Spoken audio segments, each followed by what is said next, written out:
the kerosene lamps guys go out of business because they don't sell kerosene lamps anymore. People don't get kerosene burns. Now what happened? He changed the cottage industry into making those solar lamps. So you connect the whole dot in one big virtuous cycle. And he gave the company away. Now he's a director of 20 of those companies, but he no longer owns any of them.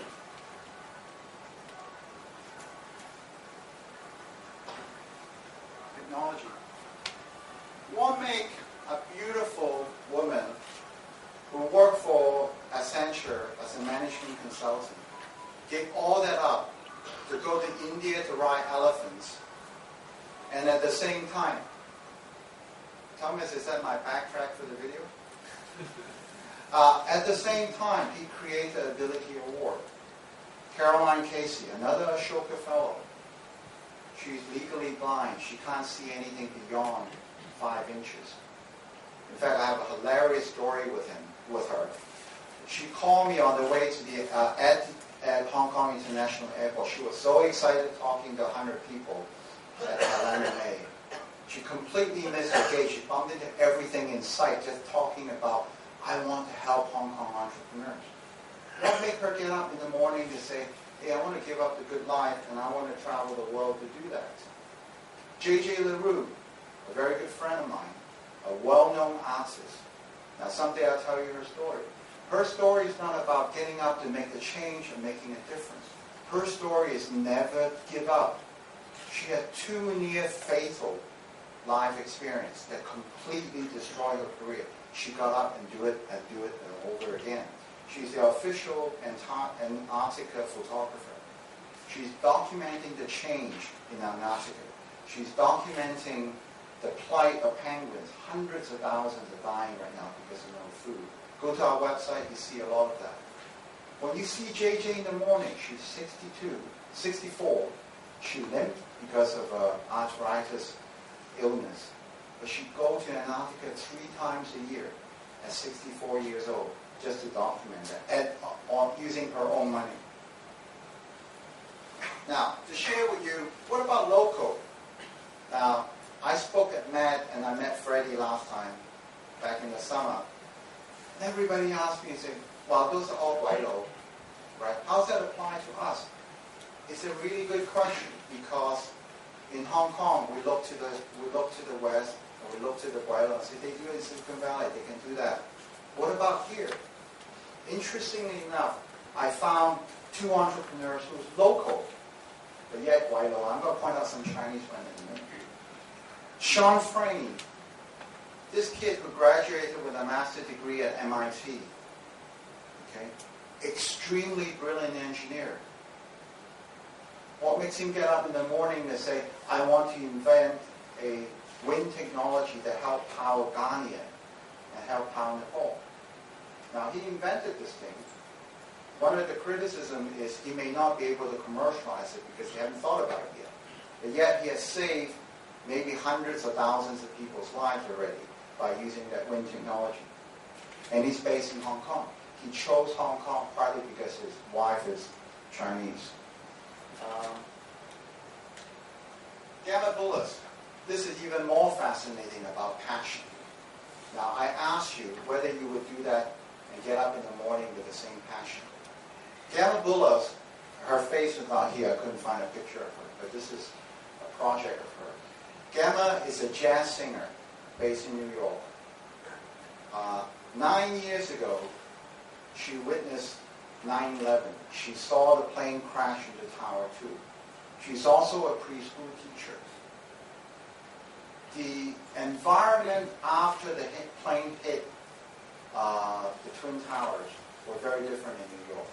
For some reason, all people were pouring their hearts out. Everybody was helping one another. Gemma asked herself to say, what's the meaning of my life? Being a jazz singer, being a school teacher.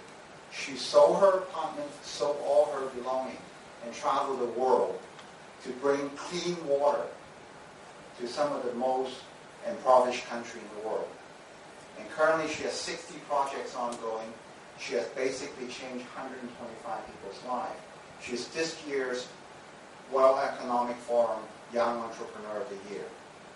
Caroline Casey was the Young Entrepreneur of the Year last year. What made her do that? Now, here's one interesting one. Charles Watson. Charles is a 19-year-old. He might as well be a Hong Konger. He's been here for a long, long time. Okay?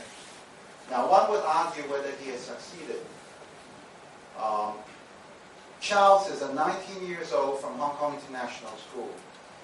During a summer project, they worked on a solar power PC. He took that invention to Haiti, to Nepal, to a few other places, and started installing it in schools. So currently he has several hundreds of these things out there. Now, being an engineer myself, I look at it, I say, Charles, you've got to be kidding me.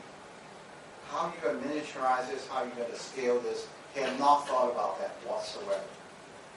He's thinking about, I'm going to save one person at a time. I then asked him, how do you compete with OLAP, one laptop per child? Nick Caponte, who had raised $150 million, said, I don't know, but I will get up and do something. Now, ladies and gentlemen, let me ask you, is that passion? Do we have that?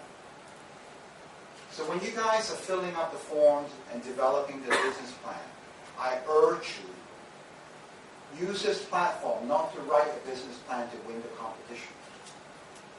Write a business plan from your heart for what change you want to make. What makes you get up in the morning and say, I wanted to win the competition? Well, that's the wrong intent. You get up in the morning and say, my God, I want to get up, I want to be labeled as Freddie.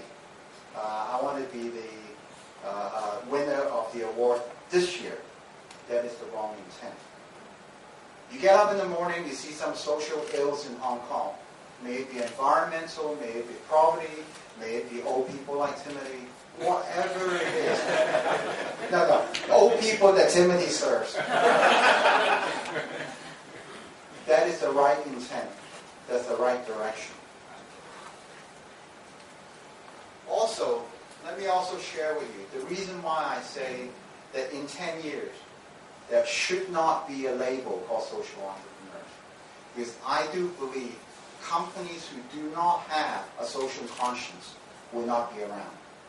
Companies who put up CSR program basically for PR will not be around. Global consumer, global marketplace currently demand a couple of things. They demand one thing that we don't know how to do very well being Chinese, is authenticity. Okay? Because Chinese have all sorts of Confucius cultures and norms and social values. And also social conscience, real social conscience. We haven't done it as SoZo Group, but we have changed some lives. You will come to the most environmental, user-friendly office probably around Central and Causeway Bay. We just measured our air the other day. A funny story to share with you. An air filtration system came to market a system to our office.